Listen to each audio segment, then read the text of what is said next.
I'm looking at the information for this movie here, If I Stay, and they say that this was a book published in 2009, Martin. Mm-hmm. We're about to talk about the Chloe Moretz film, If I Stay. If I stay in this goddamn film, we watch the rest of it. If I stay in this theater, I might end up blowing my brains out. Should have been called If I Don't Fall Asleep. Oh, wait a minute. Am I talking about the movie yet? No. We might just be we might just be assholes like we usually are. The movie might be good, Martin. Man, this is a girl named Mia.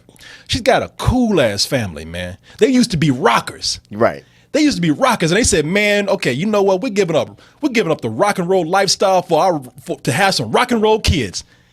Except they got a girl who wants to play the cello. Yeah. Damn.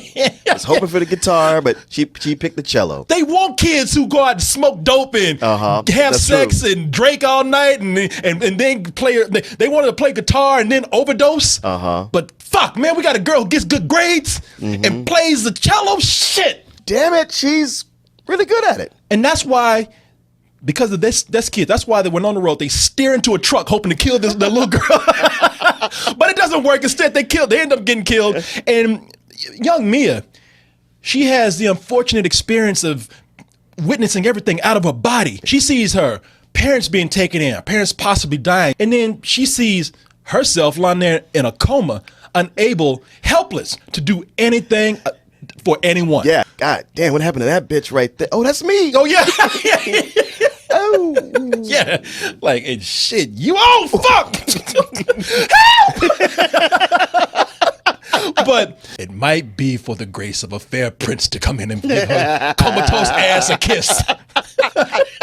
And hopefully wake her up out of her sleep. And in the process, hopefully wake up the audience. Yeah. I think it suffers from not only over-familiarization, because we see all these notes now that they're hidden for these girls. Sure. The girl who is somewhat very shy, withdrawn, doesn't know how to talk to people, but yet somehow the baddest motherfucker in school, who when he walks down the hall, bitches just, oh shit, it's him, oh god, floosh, yeah, splash. Yeah, he walks down the hall and the janitor has to follow him, just mopping up all the... I even saw the quarterback back there. Oh, Adam, shit. Adam, goddamn Adam. Is hitting all the right things that this audience likes. Even for girls who are popular. Just the simple fact that love is there, you know, sure. Between two beautiful people. Yes. And teenage girls love to watch love stories. Yeah. With all genres, they hit certain points, and that's fine.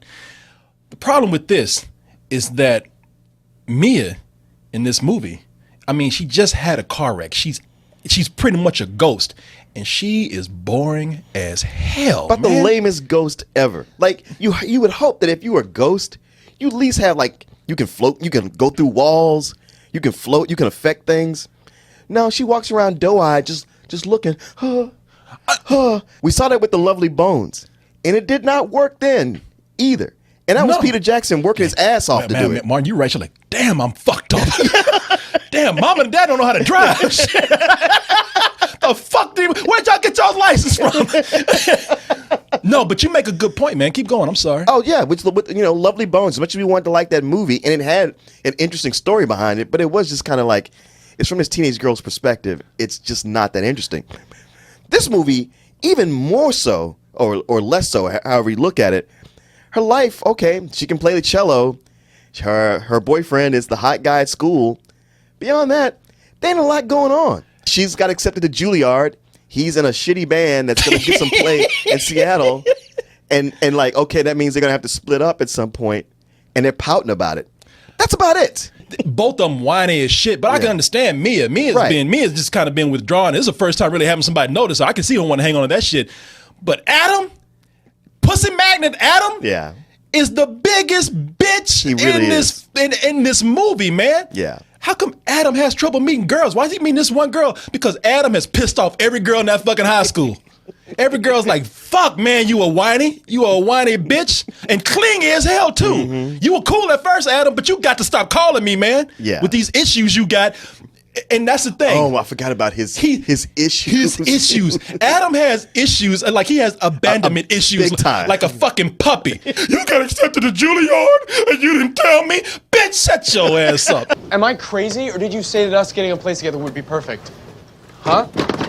No, you know what? It's fine.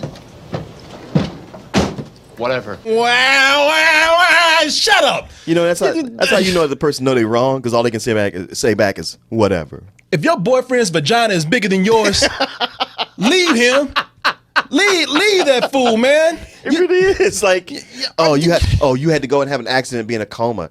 Everybody I love just leaves me. Even Chloe Moretz is like, I need to dump this motherfucker. Mia, she's got her annoyances too. Mia, actually, her parents are played by Joshua Leonard and Mariel Enos, and parents are cool, man. Like I said in the beginning, they're the most liberal-minded, freedom-giving parents that you could ask for. Adam comes to bring Mia back home on the porch. He said, man, I wish you could actually come back and hang out with my band a little bit later.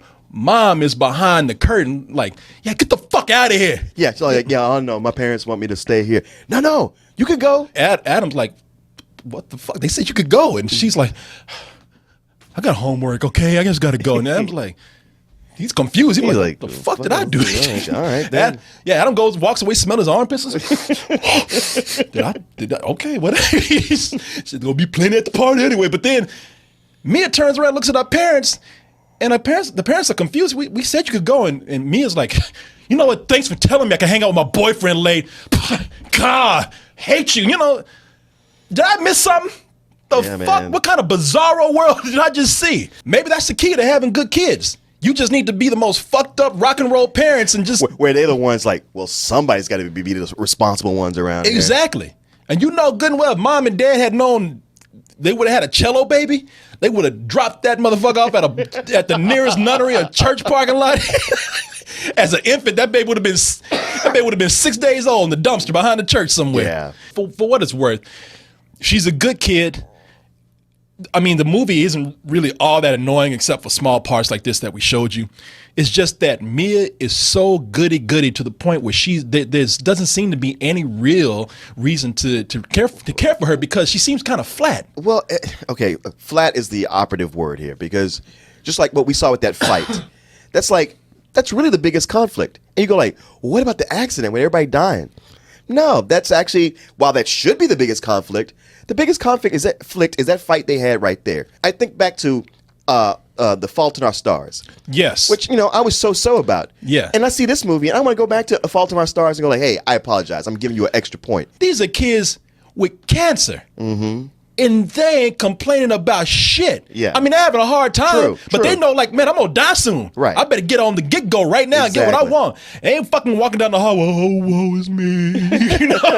Emo and shit, woe is me. You know, man, that movie, it really is too close after something like this where you see people with real consequences and real problems. I only found one scene that was even close to being touching, and it's with Stacy Keach.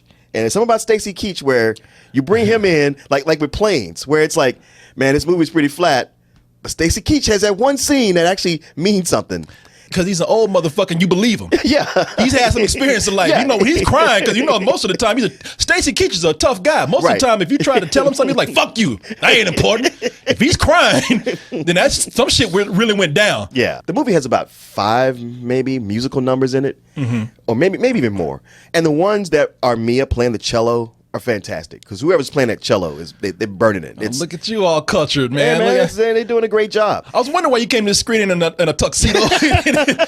And they even do most of the time they do a decent job of making it look like it's Chloe Moretz playing the cello. Joshua Leonard and Mariel Enos, the parents are actually very interesting. I kind of like them. I mean, I'm talking about like the fuck ups, but they're actually fun, responsible people. I mean, they were fuck ups when they were younger, but like there's a point when they make the switch to like, okay, no more being rock and roll parents. We got to be real parents. Like Joshua Leonard is even telling his daughter, and it sounds convincing. He's saying, I didn't give up anything. I just continued another adventure in my life. Mm-hmm. And it's moments. I wish I could have seen more moments with the parents and the kids, or at least ones where they weren't conflicting over, my rock and roll lifestyle against my little tight ass, sticking ass daughter right here.